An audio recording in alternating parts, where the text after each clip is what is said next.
respeito dessa realidade bíblica do inferno que não pode ser ignorada.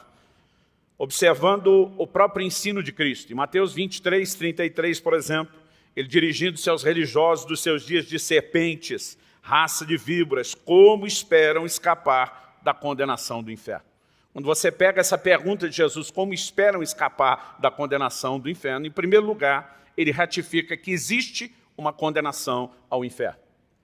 Depois, ele fala a respeito do homem poder carregar uma expectativa de escapar da condenação que é certa.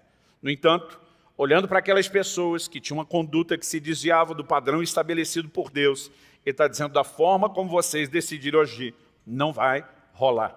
Isso significa que escapar da condenação do inferno é uma oferta, é uma possibilidade que Deus estende à humanidade. Mas, por outro lado, requer interação da nossa parte.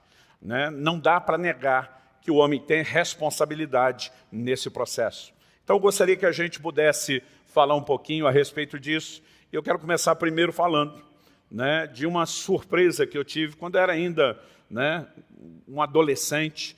Eu me lembro que estava andando pelas ruas de Campinas, a cidade onde me criei, no interior de São Paulo, e naquela época isso era muito comum. Hoje, culturalmente, já não tem mais eficácia nem para marketing, nem para efeito nenhum, muito menos para o evangelismo. Mas naquela época, décadas atrás, ainda era comum encontrar gente, pessoas evangelizando, distribuindo folhetos, panfletos com mensagens evangelísticas na rua. Eu passo por uma pessoa que está numa esquina entregando papel para todo mundo, e quando ele me oferece, eu, por gentileza, acabo pegando, e curiosidade também, resolvo dar uma espiada, e eu achei no mínimo estranho o que estava estampado naquele folheto. Era uma pergunta, e a pergunta era, o que fazer para ir ao inferno? Como se alguém de nós tivesse uma grande necessidade, ou uma grande vontade de ir para lá e descobrir. Eu achei aquilo curioso e não consegui, por conta da pergunta, não olhar o lado de dentro. Era um folheto de 4 páginas e quando eu abri o lado de dentro, ele estava totalmente em branco. A minha primeira reação foi pensar que provavelmente tinha sido um problema de impressão. Mas curioso ainda tentando descobrir alguma coisa, eu olhei a última página. E na última página havia a resposta da capa do folheto. A resposta era, nada, você já está indo para lá. E basicamente, em poucas palavras, ele dissertava como o homem já nasce debaixo de uma condenação por conta de uma herança do pecado como natureza. Como diz Romanos capítulo 5, versículo 12, uma alusão a Adão. Por meio de um só homem entrou o pecado no mundo, através do pecado a morte passou a todos os homens. E brevemente ele dizia, mas a boa notícia é que embora você não precise saber o que é que tem que fazer para ir para lá, porque já está indo para lá, é que você pode mudar essa rota. Deus tem uma alternativa para você. E sabe, eu fico pensando que a igreja de antigamente, num sentido geral, e é lógico quando a gente generaliza, sempre acaba sendo injusto com alguns, mas a igreja falava muito mais a respeito da realidade do inferno. Só se proclamava uma salvação e um livramento, porque se reconhecia essa condenação. De alguma forma, esse discurso está mudando. Talvez alguns não querem ser ofensivos, talvez alguns evitem o assunto por outras razões, eu não sei, mas há um número cada vez maior, infelizmente, de pessoas que têm adotado uma linha que na teologia nós chamamos de universalismo. É basicamente uma tentativa de dizer, no final, já que Deus é amor, ninguém vai para o inferno. Ou de tentar dizer que o inferno não é algo literal, não é algo posterior para a eternidade, seria só para essa vida. E quando eu fico ouvindo essas bobagens, e essa é a minha forma mais polida de tentar classificar algo que realmente me incomoda, as pessoas tentando negar a realidade do inferno, usando as Escrituras, que ratificam e tratam desse assunto com muita clareza, isso realmente me incomoda. Por quê? Porque enquanto alguns pregadores estão tentando abolir o inferno, se não da teologia, no mínimo da sua pregação, era exatamente algo que nós não deveríamos evitar falar. Quando você pega os textos bíblicos, faz uma busca numa chave bíblica a respeito da palavra do inferno, e você vai perceber que quem mais falou a respeito do assunto foi o próprio Cristo. E se tudo aquilo que Jesus falou a respeito do inferno não pode ser levado a sério, mais nada do que ele falou deveria ser levado a sério. Mas se o que ele falou deve ser levado a sério, e nós sabemos que deve, você pode dizer amém? Então nós não podemos simplesmente ignorar isso. A igreja romana, durante um certo período da sua existência, inventou um purgatório, algo que não existe na Bíblia, mas que é uma espécie de alternativa para, num segundo momento, tentar escapar do inferno. Mas mesmo tendo criado algo que não existia nas Escrituras, nem eles se deram ao luxo de negar a existência do inferno. Aliás, justamente por não poder negá-la, é que tentaram criar um ensino alternativo, sem ter a ousadia de tentar negar aquilo que está muito claro nas Escrituras.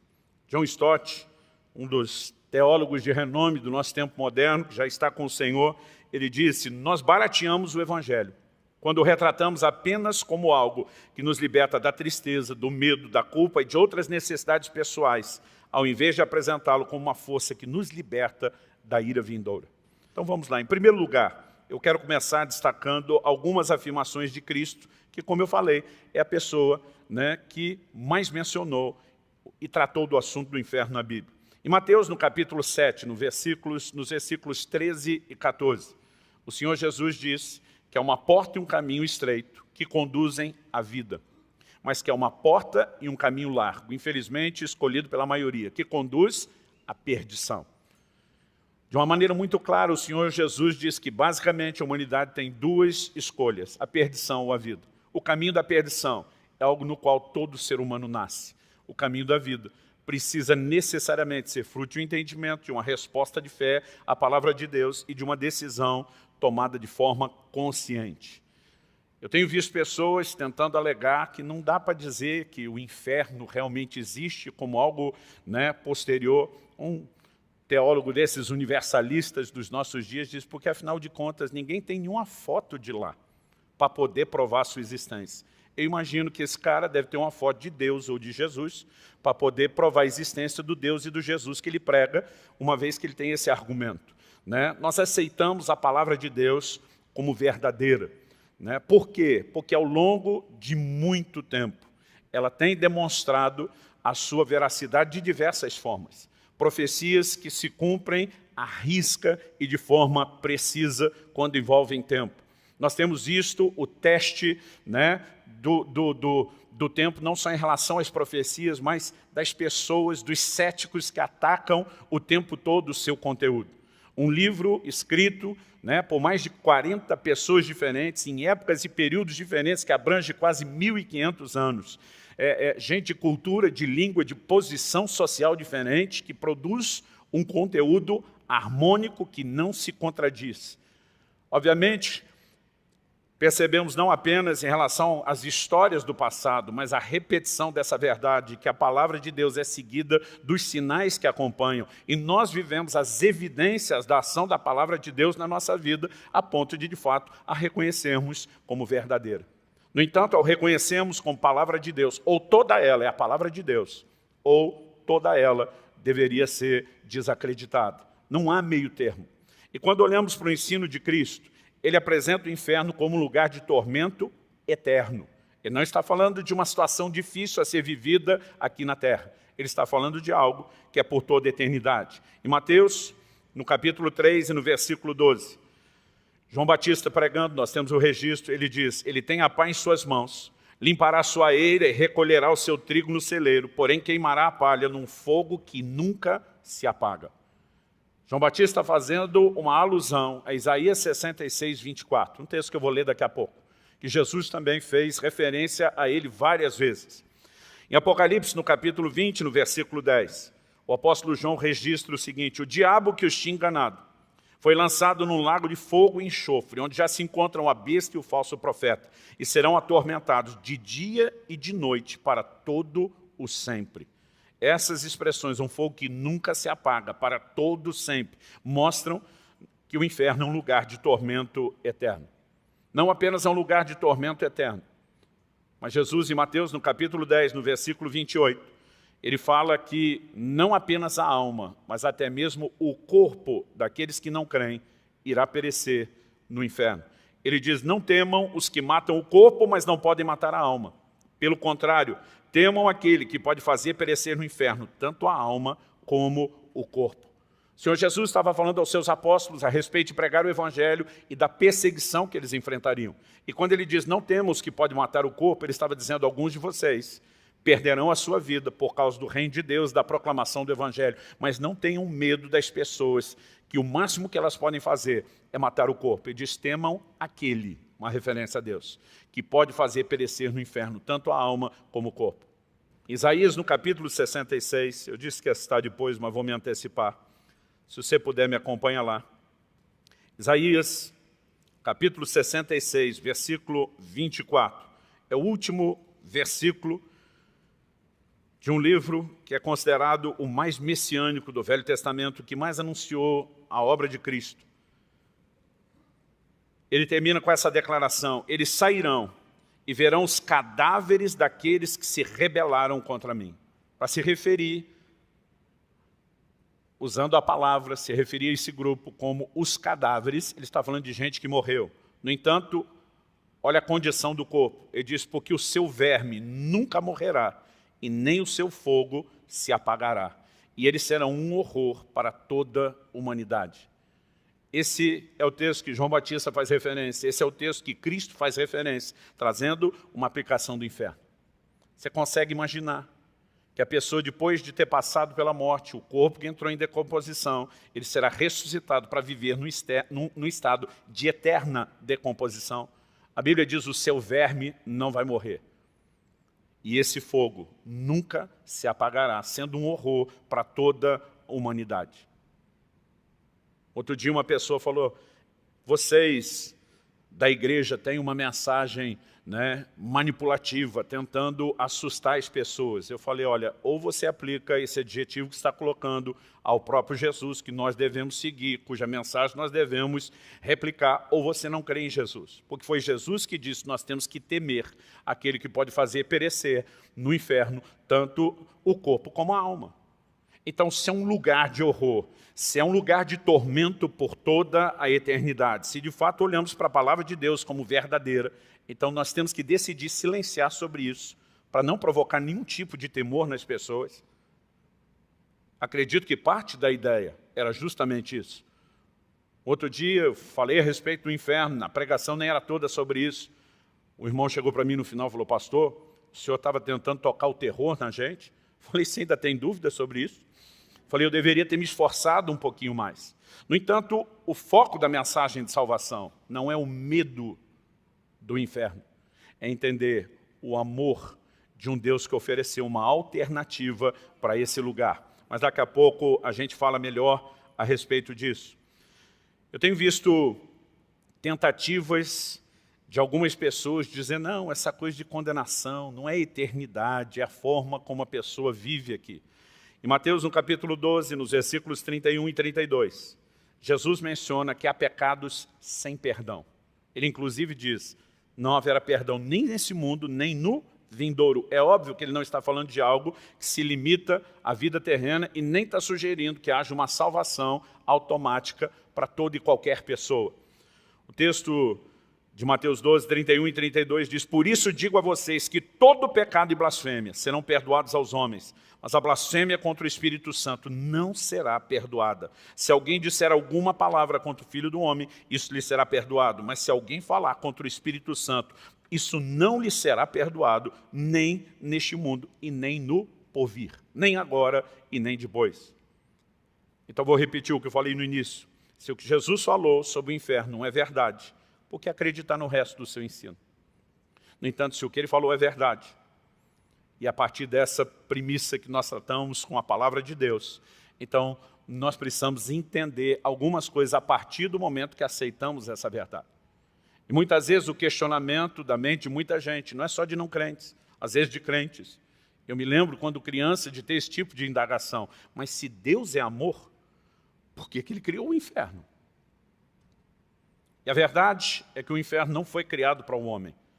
Esse não era o plano de Deus para o homem. O próprio Jesus, em Mateus, no capítulo 25, no versículo 41, quando ele faz menção do julgamento das nações, né, por ocasião do tempo do fim, ele diz: então o rei dirá também aos que estiverem à sua esquerda, afastem-se de mim, malditos, para o fogo eterno. Mais uma vez a ideia de eternidade, preparado para o diabo e seus anjos. O inferno foi preparado para o diabo e seus anjos, que se rebelaram contra Deus.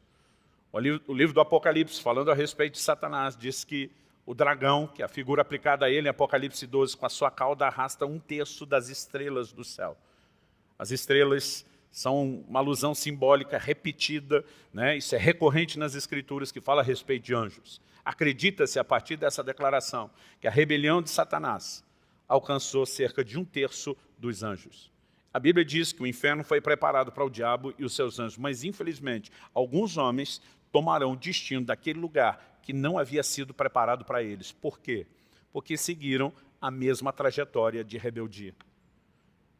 Jesus, em João capítulo 8, quando toca no assunto do pecado, ele não fala disso apenas como um problema do homem. Ele diz: o diabo peca desde o princípio. Ele é homicida desde o princípio. E nós lemos no livro de Gênesis que o pecado entra na humanidade por conta da influência de Satanás, quando o homem escolhe dar ouvidos à voz errada e se rebelar contra o plano e o propósito de Deus. A partir do pecado de Adão, que na teologia nós chamamos de o pecado original, algo muito específico aconteceu.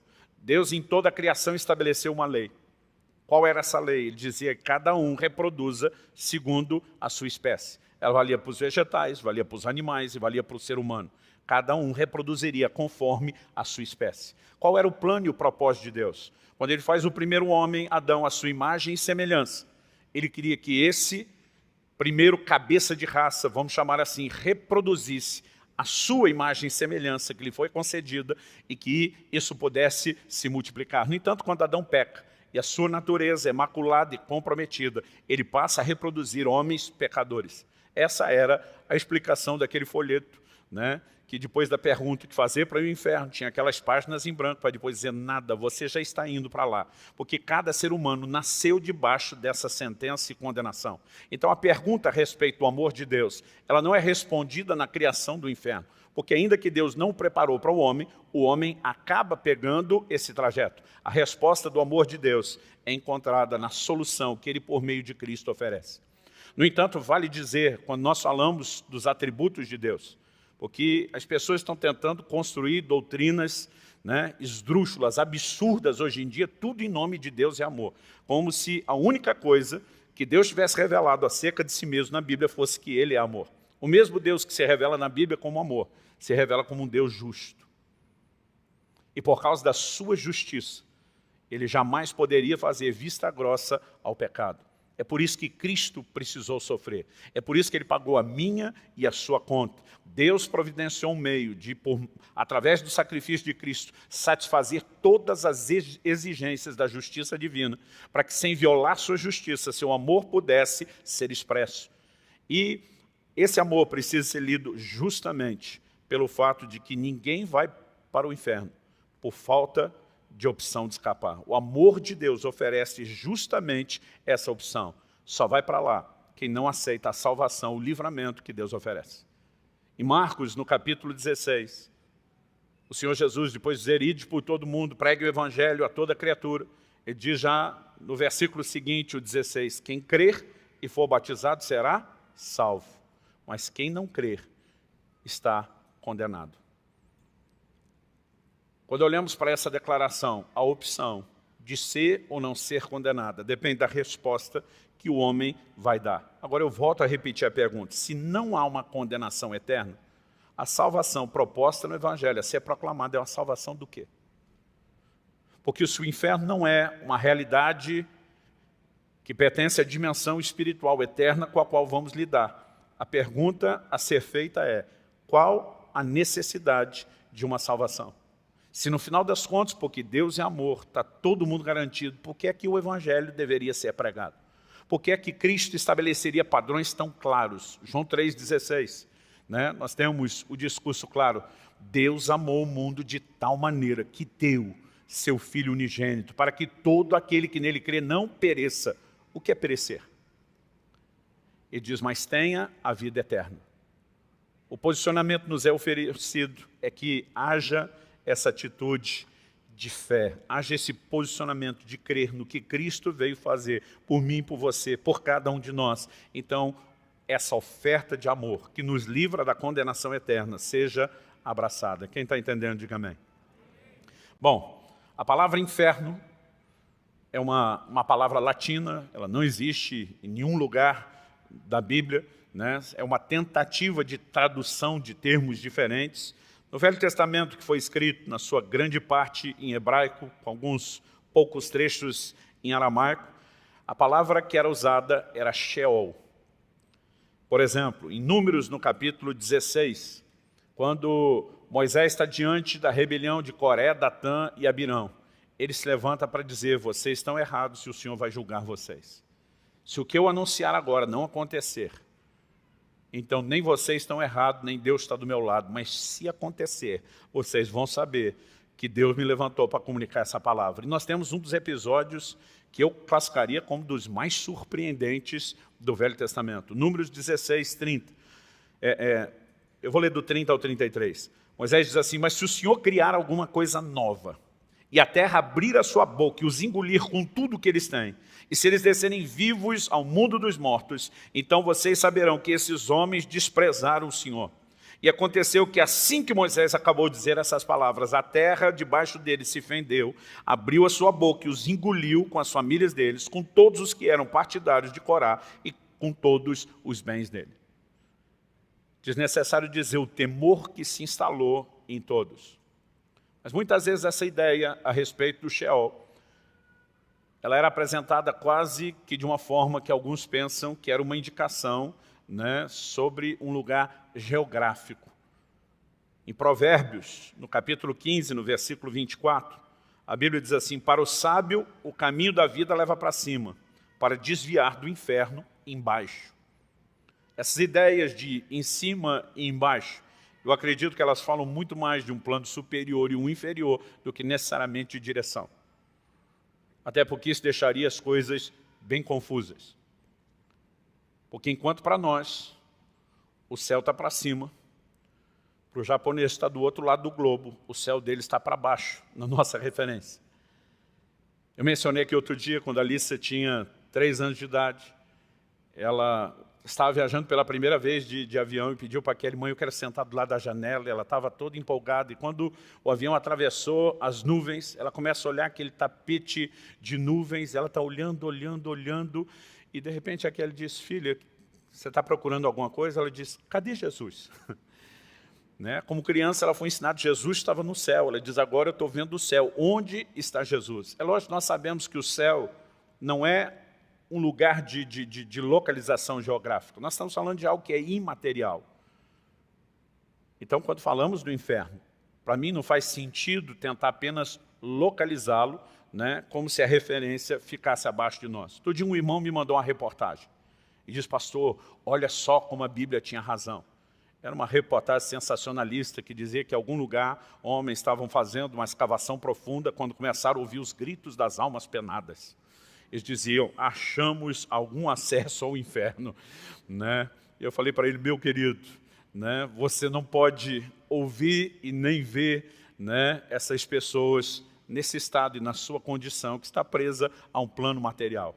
O que quer que seja o barulho que eles ouviram, se de alguma forma os fez lembrar que é um inferno a ser evitado, ótimo. Mas não há evidência nenhuma do que a Bíblia está falando, né, nesse tipo de relato. Agora, quando a Bíblia usava o termo Sheol, que no hebraico era uma referência ao lugar das almas dos mortos, se você não tiver a macrovisão bíblica, pode parecer confuso. Porque no Velho Testamento, todos os que morriam, tementes a Deus ou não, né, santos e fiéis ao Senhor ou não, a referência é de todo mundo ir para o Sheol. E um dia o irmão falou: pastor, parece que eu estou percebendo isso. O Sheol não é o termo que é traduzido como inferno, dependendo onde é evidente que não está falando de um lugar de condenação, se evita essa expressão, se traduz, né, o lugar dos mortos, a cova, a sepultura. Eu falei: sim. Ele falou: mas parece que todo mundo ia para lá. E aí eu falei para ele: num certo sentido, nós podemos dizer isso. Ele falou: pastor, como? Eu falei: dá uma olhada depois em Lucas, no capítulo 16, quando nós temos, né, no ensino de Jesus, a menção de Lázaro e do rico. Isso é um debate antigo que nós temos entre os pensadores estudiosos bíblicos, muitos tentam defender a ideia de que aquilo é uma parábola. Eu, particularmente, parto do pressuposto que não é, porque Jesus diz, havia um certo homem chamado Lázaro. A maior parte do tempo, quando é parábola, Jesus diz, o reino de Deus é como ser. Então, esse como ser, nós entendemos que é uma alegoria. Ele diz, havia um homem, e ele dá nome a essa pessoa, que não acontece em nenhuma parábola. Mas ele diz que Lázaro morreu e foi levado, né, pelos anjos ao seio de Abraão. O rico morreu, e a palavra de Deus diz que ele foi para o inferno. Essa palavra que nós encontramos lá em Lucas, no capítulo 16, traduzida como inferno, é Hades. E essa expressão Hades, na verdade, é a palavra grega que simplesmente dava o mesmo significado do Sheol. Era só por conta de uma língua diferente, fazendo a mesma referência a um lugar para onde os mortos iriam. E você percebe no ensino de Jesus que enquanto claramente ele está falando que um depois da morte era consolado, o outro, né, era atormentado, era julgado.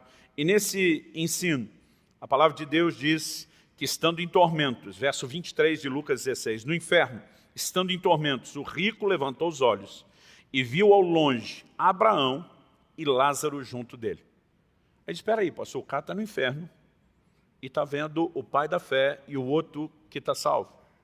Falei, vamos continuar. Então, gritando, diz, pai Abraão, tenha misericórdia de mim. Mande que Lázaro molhe a ponta do dedo em água e me refresque a língua, porque eu estou atormentado neste fogo.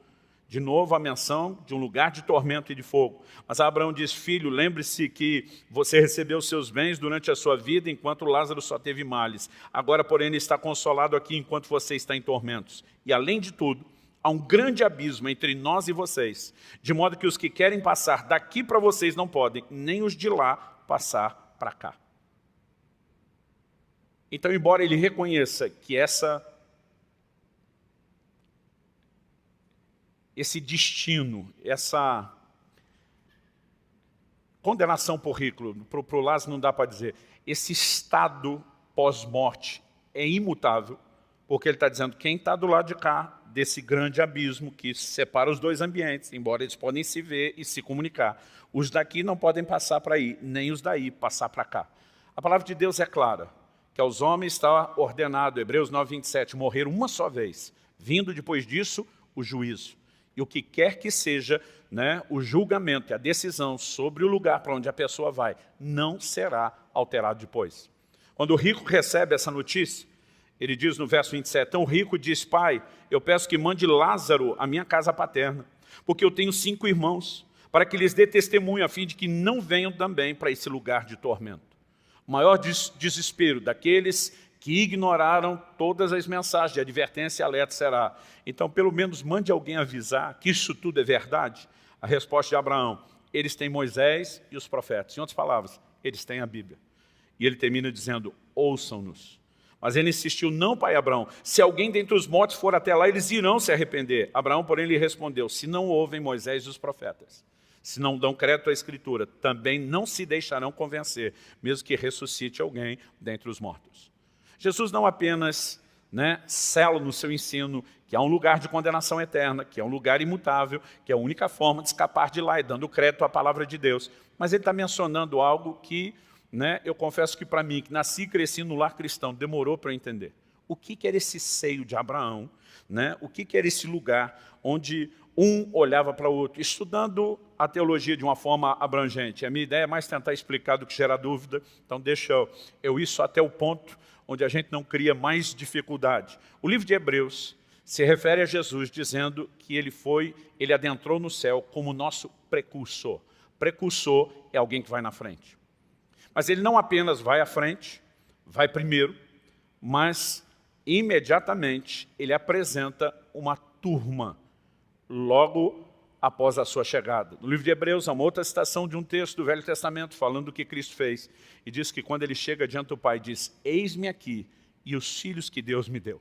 Então vamos pegar as duas frases. Em primeiro lugar, se ele é o precursor, ninguém poderia ir para o céu antes dele consumar a sua obra na cruz. É por isso que o livro de Pedro nos diz que foi necessário que Jesus pregasse aos mortos. Nós não temos muitos detalhes do que acontece no plano espiritual entre a morte e a ressurreição de Jesus ao terceiro dia, mas muita coisa aconteceu.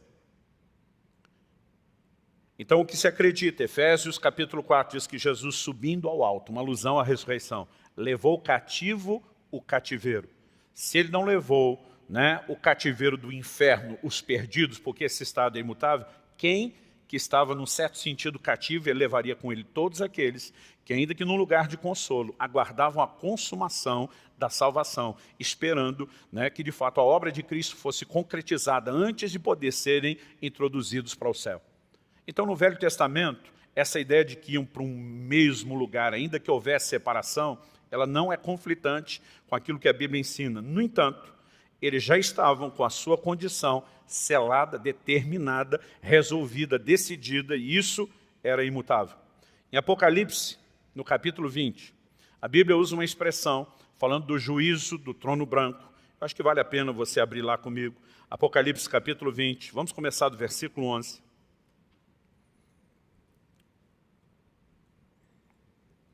O texto diz assim: vi um grande trono branco, e aquele que está sentado nele. A terra e o céu fugiram da presença dele, e não se achou lugar para eles. Vi também os mortos, os grandes e os pequenos, que estavam em pé diante do trono. Então foram abertos livros. Ainda outro livro, o livro da vida, foi aberto. E os mortos foram julgados, segundo as suas obras, conforme o que estava escrito nos livros. O mar entregou os mortos que nele estavam. A morte e o inferno, a palavra traduzida aqui, inferno é Hades. A morte e o inferno entregaram os mortos que neles haviam, e foram julgados, um por um, segundo as suas obras. Então a morte e o inferno foram lançados no lago de fogo. Esta é a segunda morte, o lago de fogo. E se alguém não foi achado inscrito no livro da vida, esse foi lançado no lago de fogo. A partir dessa declaração do inferno entregando mortos, que serão agora julgados, e ele está falando, obviamente, de um grupo predominantemente de incrédulos, cujos nomes não foram encontrados no livro da vida. A Bíblia diz que então eles saem do inferno para serem lançados no lago de fogo. Alguém disse que o inferno experimentado pelo rico, o inferno experimentado por alguns, na verdade, é só a antessala do que realmente os aguarda. De alguma forma haverá um estágio de condenação para o qual cada um deles será transferido depois de um julgamento que envolve não só o terem rejeitado a Cristo, mas inclusive a questão das suas obras. Porque rejeitaram a oferta de salvação em Cristo. Os homens terão condenação eterna, mas de acordo com a maldade que cometeram, haverá níveis distintos de punição. Assim como aqueles de nós servimos a Cristo, teremos níveis distintos de galardão e de recompensa. Isso também acontecerá com aqueles que se perdem. Uma outra palavra que foi muito usada no Novo Testamento é a palavra Geena. Geena é a forma grega da palavra hebraica Gehinnom. Gehinnom significa Vale de Inom. Esse era um lugar onde eles queimavam crianças vivas a Moloque. Era um depósito de lixo, onde o fogo estava continuamente aceso, queimando, e passou a ser usado como referência ao lugar de um fogo eterno, de um tormento eterno, onde o fogo não se apaga. A palavra de Deus faz referência a isso. Quando Jesus diz em Mateus 10, 28, não temam aqueles que podem matar o corpo, temam aquele que pode lançar tanto o corpo como a alma no inferno, a palavra ali é Geena. Em Marcos 9, versos 47 e 48, Jesus disse: se um dos seus olhos leva você a tropeçar, arranque-o, pois é melhor você entrar no reino de Deus com um só olho, do que tendo os dois ser lançado no inferno, onde não lhes morre o verme, nem o fogo se apaga. Novamente, uma referência a Isaías 66, 24. A palavra usada aqui é Geena. E uma única vez no Novo Testamento, nós encontramos a expressão Tartaru. Tartaru significa abismo.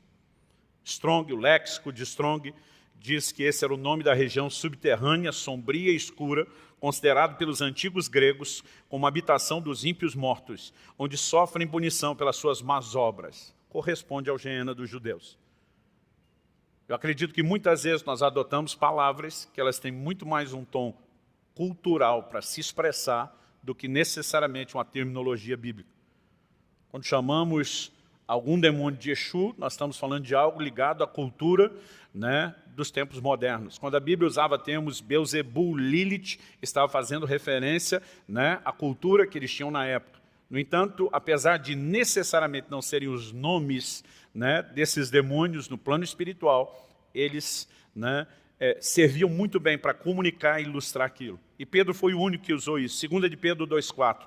Ele diz, pois Deus não poupou anjos quando pecaram, mas lançando-os no inferno. Algumas traduções usam abismo. Prendeu-os com correntes de escuridão, reservando-os para o juízo. Então, mesmo aqueles que estão, nesse momento, presos, estão aguardando um juízo, que se dará posteriormente. Mas, como nós dissemos, o inferno pode ser uma notícia, né, assustadora se a gente falar só a respeito dele.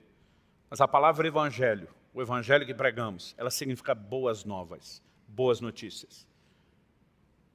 Eu muitas vezes me incomodo de gente que parece só anunciar o inferno, quase como se não houvesse, né, solução ou alternativa.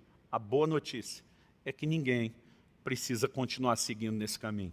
Cristo providenciou salvação a cada um de nós.